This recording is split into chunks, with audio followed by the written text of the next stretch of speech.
I got man flu. It sucks.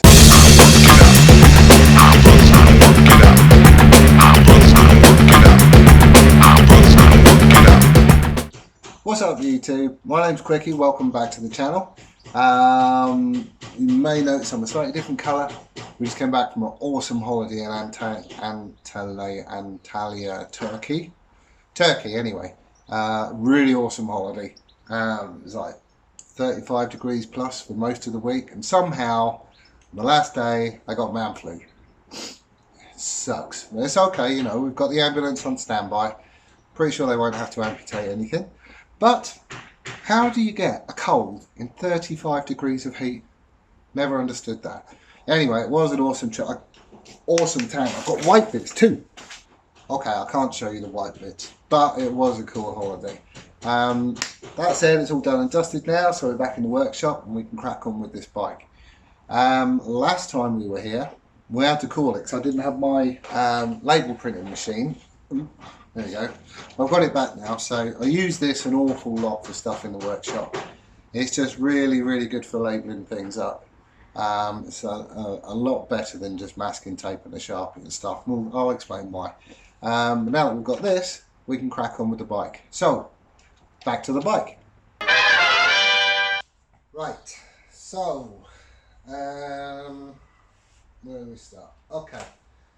Last time we were here, we took off the tank, the exhaust, the seat unit, the subframe, all this kind of stuff. We ended up getting loads of wires sticking out here, there and everywhere. Now, ordinarily, if you're just working on the tail unit, it's not a problem because there's only a limited number of wires that connect to anything. However, in this case, we're going to be messing about with the frame, doing some welding, cutting, all that kind of stuff. It's all going to have to be repowder coated, which means the whole of the wiring loom has to come off of it. This is only a very small portion of what's hiding in there. So I want to make sure that I get everything labelled up and we know what it is. That way I can, I'll know what it is and what it goes to. Prefer using one of these things. It's just so much better. Masking tape tends to stick to everything and it's not very strong. So as it sticks to something and you go to pull it apart, you just end up ripping the tape. If it gets wet, just that's it, game over. Whereas these things, I mean, they're really, I think I paid £15 on eBay for one of these. And that was a while ago, so I don't know if they're any cheaper now. It's a Brother P-Touch H101C. It's a label machine. But basically it uses this, it's a thermal printer, I believe, and it prints it onto plastic tape, which is a lot stronger than just masking tape. And the other thing is, because it's plastic, if you get grubby fingerprints and everything else out, you can just wipe it clean and you can read it again. Whereas with masking tape, that's not always the case and it quite quickly becomes hard to read. So I tend to use one of these things. And all we're going to do is label up what all these things are, where they go to, so when we come to remake the loom, we know where it's all going to go. This loom is probably going to change quite a lot as well. Steve-O is currently talking about using an M unit. Don't know if you've heard of these, but it's kind of the latest and greatest trick thing. An M unit blue he's on about using, which I put in onto it because they do seem really cool. They get rid of all the fuses and relays and it just simplifies everything down. So if that's the case, this is going to have to change anyway. Even if it wasn't going to change, everything's going to be in a slightly different place. So all the cable lengths are going to be wrong. And it will all need chopping apart and redoing anyway. And to be fair, it's kind of bound up in tape and it doesn't look its best. It's a good way to put it. Some of these joints are kind of suspect. Just pulled that one apart. They're suspects as well. So we're just going to do the job properly. Electrics scare the hell out of me, so this is a much easier way of doing things. So anyway, let's crack on. So these things are really simple to use. Turn it on. Type in what you want to appear on the label. So rear space indicator. Hit menu. Yes, you want cable. Cable. Enter. Print. Okay. Number of copies 1.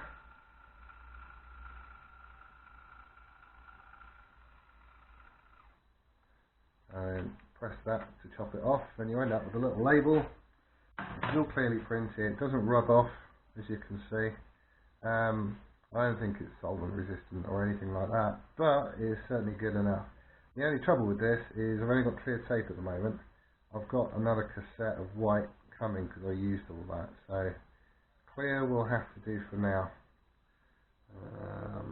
But you know, needs must and all that kind of stuff. So the idea is that we're just going to stick this around the cable like so. Come on.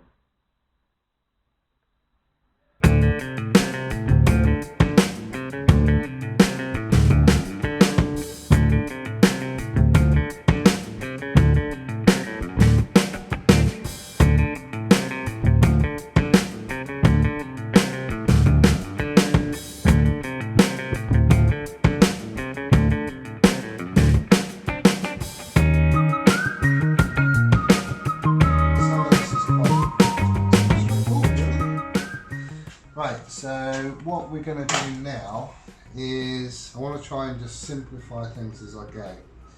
So as far as the braking system goes, I think we're just going to take it all off in one chunk, leave it all together. That way I can just put the whole thing to one side. And once he decides what he's going to do with it, either strip it and service it or repaint it or whatever, everything will all be together and it shouldn't present any great problems. So we're going to take the foot peg, carrier mount, the master cylinder, you've got to love the reservoir, just a blocked up peeper hose. Yeah, we could do better than that. The brake line in the carrier, the caliper, the mounting plate will come off obviously with the rear axle because that's how to catch it. But we'll just take all this off as one go, keep it all together, and it'll just make things slightly easier. And I'll just bag up any nuts and bolts I'll remove, cable time to the assembly, that way we won't lose anything. God. My voice is struggling. I am sorry the way I sound, but man flu is a terrible affliction. Oh, it's nasty. I hate colds. Oh, that's interesting.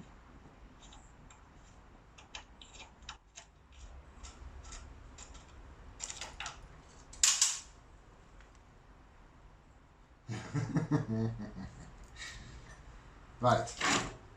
Don't know if you can see this. I think these rear sets originally came off something else because he's had to go at slotting the hole so he could make it fit. And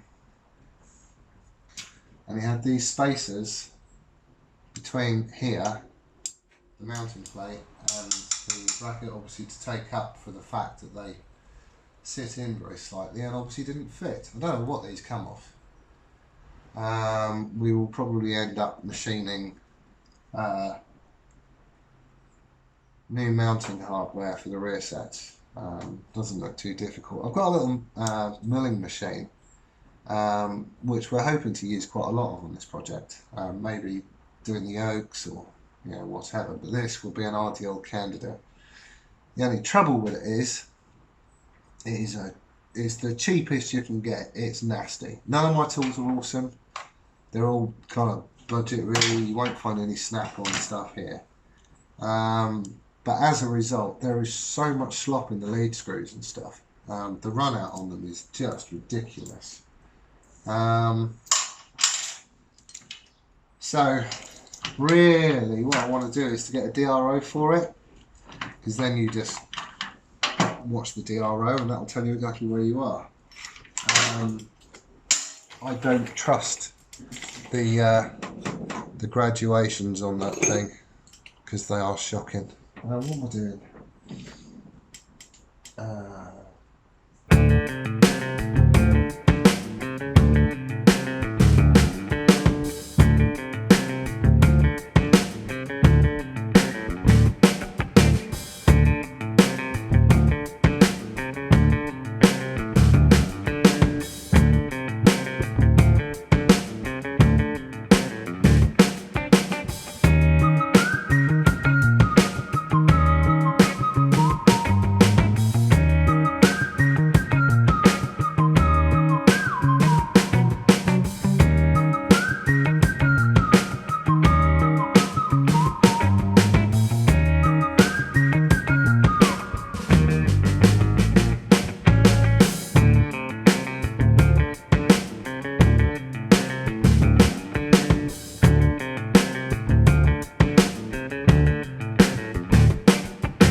start getting close to things, you start noticing little bits and pieces.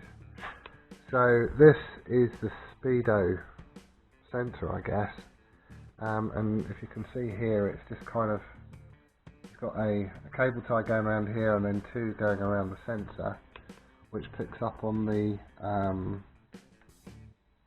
floating lugs on the disc, which is possibly not the best thing because that wobbles about all over the shop. So that'll be coming out.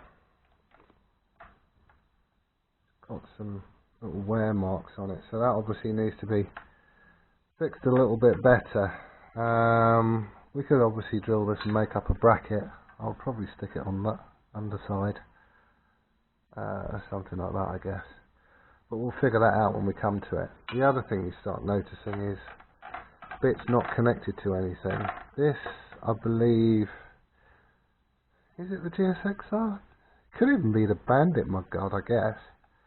But it's not connected to anything on the back. It looks like it could, if it was to go down a bit. What's the other side like? Yeah, same deal, but there's nothing there at all. Actually looks like that stanchion has come off completely. So we need to sort something out for a front mudguard that's fixed properly, because that just won't do. Anyway, what we're looking to do is to free up the brakes. So let me put you back over here, and we'll carry on.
Success! Right. After lots of messing about with obviously the label machine and everything else, if I can leave it connected, I've left it connected. I just figure that's going to be the easiest way. So all these little fuse boxes and relays and everything else are just as they were. Same thing with the instrumentation, the coils, the whole thing is as complete as I can keep it. So that essentially is the entire wiring room for the bike, bar a couple of little bits and pieces like indicators which I pulled off separately. I could go plugging them all back together again, but I'm not really too bothered. It is going to need to be remade. A lot of the connectors aren't great. There's loads of tape and stuff that's coming off. There's a few wires that don't go anywhere, but it's off. That greatly simplifies things. The only cables that are left disappear inside the engine somewhere. So this will be stuff like the neutral switch, that kind of stuff. But yeah, it's getting there.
So, where did we get to? Well, pretty much we got as far as I need to today.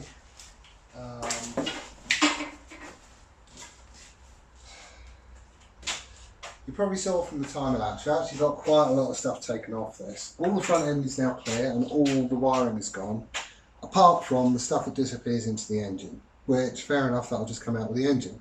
Really not a problem.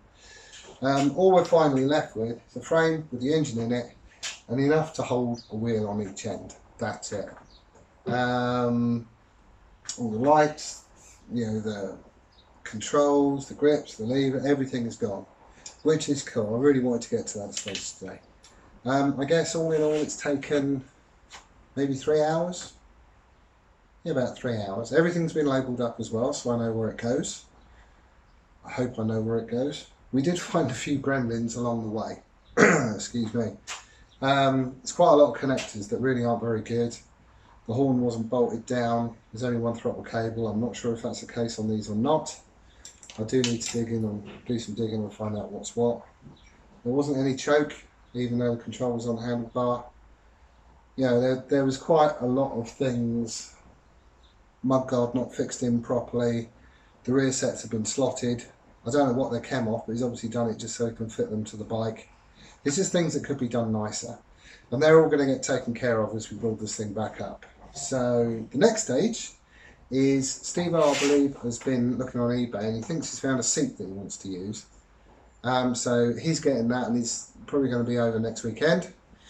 So we can offer it up and see what it looks like and all that kind of stuff. If he doesn't like it, then we'll just make our own seat. I've got the die that I'll be using to make the hoop. Where is it? So this is the die. Basically, it takes a 1 inch tube, and the centre line radius is 6 inches. 3 inches. So you get a 6 inch spread, which will probably do for this. Actually, I doubt you'd want much more, and it's quite in keeping with the rear tyre as well. So it should all be in proportion. The seat unit is probably going to come out to kind of the axle on the rear wheel, something like that. We already know where it's going to fix. It'll be going on here and somewhere up here. We'll probably put a bracing beam in here just so it's got something solid to mount to, but we'll figure that out when we get to it. Carbs need to come off. That will probably be the next job, actually. Get the carbs off and out of the way.